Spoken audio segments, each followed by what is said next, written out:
Hello everyone, welcome to my channel. I'm Neha Kaushik and today we are going to study about morphology of flowering plants. आज हम इसका part 2 cover करेंगे. मैं एक और बार आपको कंटेंट सेक्शन रिवाइज करा रही हूँ.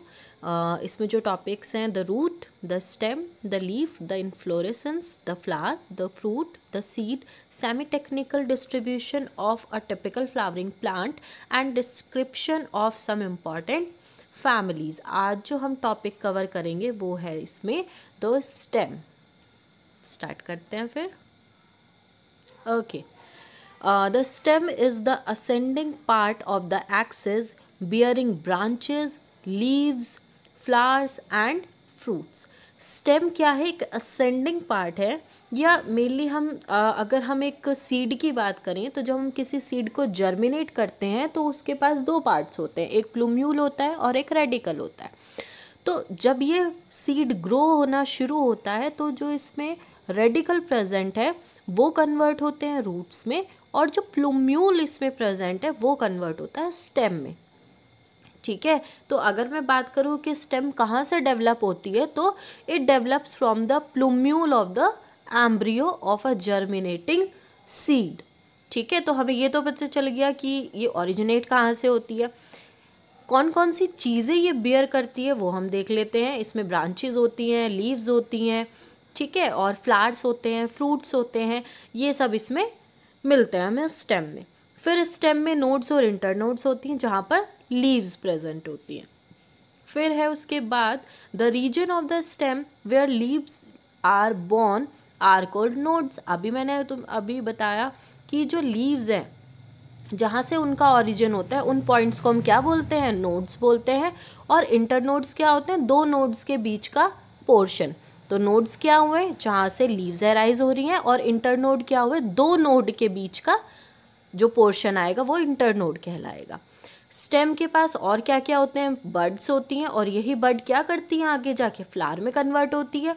ठीक है. लेकिन ये जो बड है इनकी भी पोजिशंस अलग अलग होती हैं. कुछ टर्मिनल होती हैं और कुछ एक्सिलरी होती है. मतलब कुछ ऐसी बड होंगी जो आपको बिल्कुल स्टेम के लास्ट पोर्शन में मिलेगी, मतलब एक्सिस पर मिलेगी एक्सिलरी बड, और आपको टर्मिनल भी मिल सकते हैं, मतलब स्टेम के लोअर पार्ट पे भी मिल सकते हैं. ठीक है. डिपेंड करेगा कि हमारा जो प्लांट है वो कैसा है.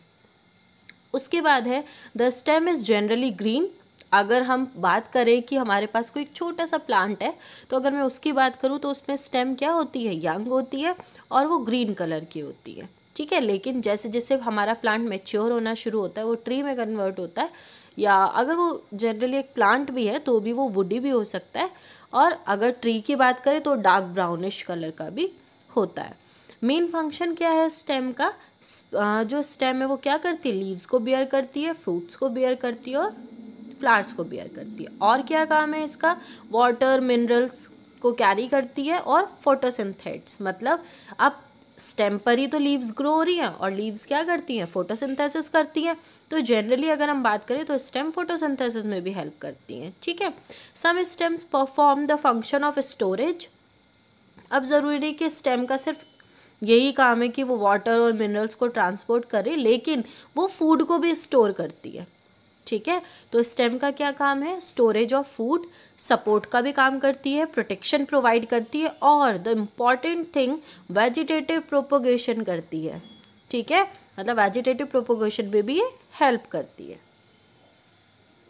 नेक्स्ट टॉपिक पर आते हैं मॉडिफिकेशंस ऑफ स्टेम. अब हम सभी ने जनरली स्टेम देखी है कि अपर पार्ट अगर हम देख रहे हैं प्लांट का तो वो स्टेम है, लेकिन कुछ प्लांट्स में ये मॉडिफाइड भी होती है. इनके फंक्शंस अलग अलग होते हैं. ठीक है. पढ़ते हैं उसके बारे में भी. Underground stems of potato, ginger, turmeric are modified to store food in them. मतलब पोटैटो की जो स्टेम है या जिंजर की जो स्टेम है और टर्मरिक की जो स्टेम है वो क्या करती हैं? फूड को स्टोर करती हैं, इसीलिए वो ईटेबल है. ठीक है. उसके बाद क्या है? स्टेम के पास टेंड्रिल्स होते हैं और ये कहाँ से ग्रो करते हैं? एक्सिलरी बड से ग्रो करते हैं. किस में हेल्प करते हैं? मेनली जो हमारे प्लांट्स होते हैं उनको क्लाइंब करने में हेल्प करते हैं. अगर उनको ऊपर की तरफ मूव करना है या वो क्लाइंबर्स हैं तो उनको हेल्प करेंगे टेंड्रिल्स. फॉर एग्जाम्पल गार्ड्स में होता है ये सब. कुकुम्बर है, पम्पकिन है और वाटरमेलन है, इन सब में ये हेल्प करता है. उसके बाद है एक्सिलरी बड्स ऑफ स्टेम में also get modified into woody straight और पॉइंटेड थॉर्न्स। और ज़रूरी नहीं है कि वो सिर्फ टेंड्रिल्स को ही ग्रो करेगी, उसके साथ साथ जो एक्सिलरी बड है वो क्या बनाती है, थॉर्न्स भी बनाती है, जिनको हम कांटे बोलते हैं। ठीक है, ये प्रोटेक्शन का भी काम करते हैं। अगर प्लांट को प्रोटेक्शन की ज़रूरत है तो उसमें थॉर्न्स का काम होता है। जैसे आपने देखा होगा रोज़ प्लांट में होता है, लेमन में भी होता है। ठीक है, तो उनको हम बोलते हैं थॉर्न्स। तो मॉडिफिकेशन स्टेम का क्या क्या है, एक तो वो फूड को स्टोर करती है अपने अंदर, और क्या काम करती है, टेंडल्स की तरह बिहेव करती है जो प्लांट्स को क्लाइंब करने में हेल्प करती है, और एज अ थॉर्न्स काम करती है जो हमें जो प्लांट को प्रोटेक्शन प्रोवाइड करती है। Thorns are found in many plants. आपने देखे ही होंगे थॉर्न्स जो है वो बहुत सारे प्लांट्स में मिलते हैं हमें। सिट्रस फ्रूट्स जो होते हैं उनमें मिलते हैं, बॉगनविलिया में मिलते हैं, और इनका काम क्या है, प्रोटेक्शन का काम है।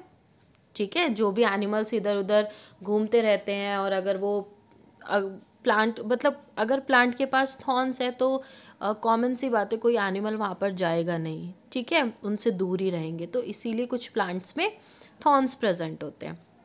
Some plants of arid regions modify their stem into flattened open tia इसका एग्जाम्पल है। फ्लैशी सिलेंड्रिकल हो सकता है, यूफोरबिया। मतलब कुछ ऐसी भी स्टेम है जो अपने स्ट्रक्चर्स को ही चेंज कर देती है, जैसे कि अपने स्ट्रक्चर को फ्लैट कर देती है। ठीक है, उनका भी अलग फंक्शन है। एरिड रीजन्स में मेनली ये मिलते हैं। ठीक है, they contain chlorophyll and carry out photosynthesis. और इनमें ये क्या करते हैं, फ्लैट होने के बाद ये क्लोरोफिल बेयर करते हैं और इनसे फोटोसिंथेसिस होता है। ये भी अलग एक फंक्शन है स्टेम्स का। तो हमने काफ़ी फंक्शंस पढ़ लिए हैं स्टेम से रिलेटेड कि उनकी मॉडिफिकेशंस क्या क्या हैं। बाकी जो और हैं वो आपकी बुक्स में भी मेंशन है, वहाँ से भी उसको यूज़ कर सकते हो पढ़ने के लिए। फिर उस पर मैंने यहाँ पे कुछ डायग्राम्स मेंशन किया, आप ये देखिए। फर्स्ट में यहाँ पर दिया हुआ है, अभी मैंने आपको बताया था कि स्टेम स्टोरेज के लिए यूज़ करते हैं, किसका, फूड का। तो फूड का स्टोरेज कर रही है, तो देखो यहाँ पर जिंजर है और स्वीट पोटैटो है, पोटैटो है। फिर नेक्स्ट में देखिए, यहाँ पर मैं आपको मेंशन करती हूँ, ये देखिए ये है, इसमें ये आपको ये छोटे छोटे टेंडल्स दिख रहे हैं, ये क्या करते हैं, क्लाइंब करने में हेल्प करते हैं प्लांट को। ठीक है, फिर इसमें देखिए यहाँ पर छोटे छोटे स्पाइन्स है, मतलब थॉर्न्स प्रेजेंट है, किसमें, स्टेम में। तो ये प्रोटेक्शन का काम करते हैं। और यहाँ पर देखो रूट्स अराइजिंग फ्रॉम नोड्स। ज़रूरी नहीं है कि नोड से हमेशा स्टेम ही निकलेगी। ठीक है, या सॉरी लीव्स ही निकलेंगी, रूट्स का भी यहाँ पे एक सेक्शन दिया हुआ है, ये देखिए। ठीक है, तो अब ये देखिए यहाँ पर ये जो आपको एक ये स्ट्रेट लाइन दिख रही है, ये स्टेम है, और स्टेम से ये नीचे की तरफ क्या निकल रही है, यहाँ पे नोड्स निकल रही हैं। ठीक, और ऊपर ये कौन सा सेक्शन है इसका, ये प्लांट्स का क्या है, ये लीव्स हैं। ठीक है, तो ये पूरा का पूरा यहाँ पर इन्होंने स्ट्रक्चर समझाया हुआ है आपको।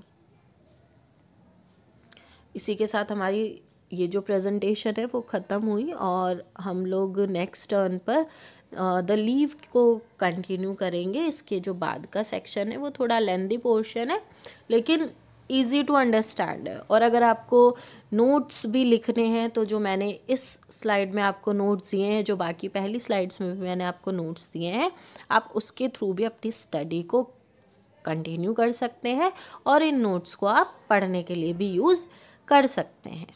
ठीक है, थैंक यू सो मच।